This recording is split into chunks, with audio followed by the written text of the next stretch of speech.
भावना के भूखे भगवान। भगवान की पूजा में भावना और श्रद्धा का महत्व सोने और चांदी से ज़्यादा होता है।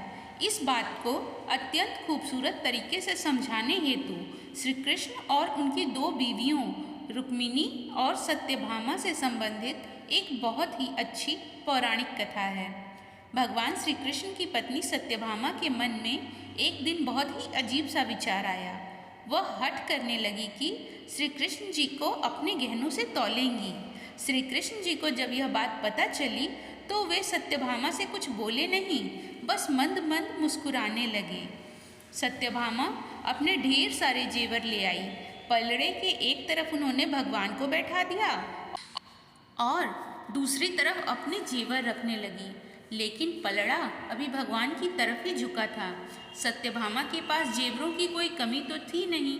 वो जाकर और ढेर सारे जेवर ले आई, लेकिन पलड़ा जरा भी नहीं हिला। सत्यभामा ने अपने सारे जेवर तराजू पर रख दिए, लेकिन कोई फायदा नहीं हुआ। अंत में वह थक कर बैठ गई। तभी वहाँ रुक्मिणी का आगमन हुआ। सत्यभामा ने उन्हें सारी बात कह सुनाई। सत्यभामा की बात सुनकर तुरंत रुक्मिणी जी पूजा का सामान ले आई। उन्होंने भगवान की पूजा अर्चना की और उसके बाद जिस पात्र में भगवान का चरणोदक रखा होता है उसे गहनों वाले पलड़े पर रख दिया।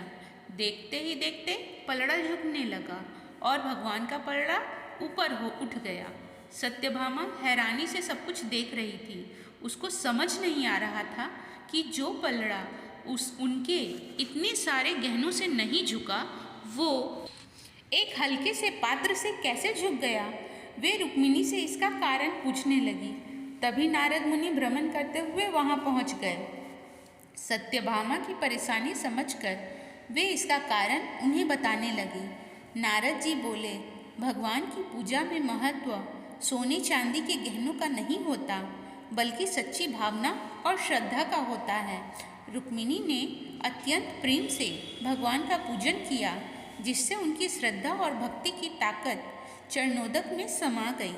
जब रुक्मिणी ने वह पात्र तराजू पर रखा तो उनकी भक्ति की ताकत से पलड़ा नीचे चला गया।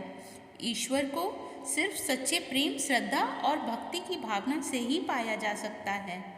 सोने चांदी और रुपए पैसों का भगवान की नज़र में कोई मोल नहीं होता। भगवान की पूजा यदि सही ढंग से की जाए तो ईश्वर प्राप्ति अवश्य होती है। सच्ची भक्ति और प्रेम के आगे ईश्वर भी झुक जाते हैं। सत्यभामा को उनकी बात समझ में आ गई थी।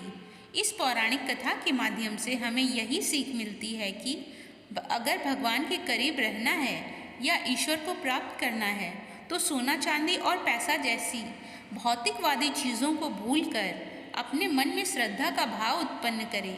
यही एकमात्र मार्ग है सच्ची भक्ति और ईश्वर को पाने का।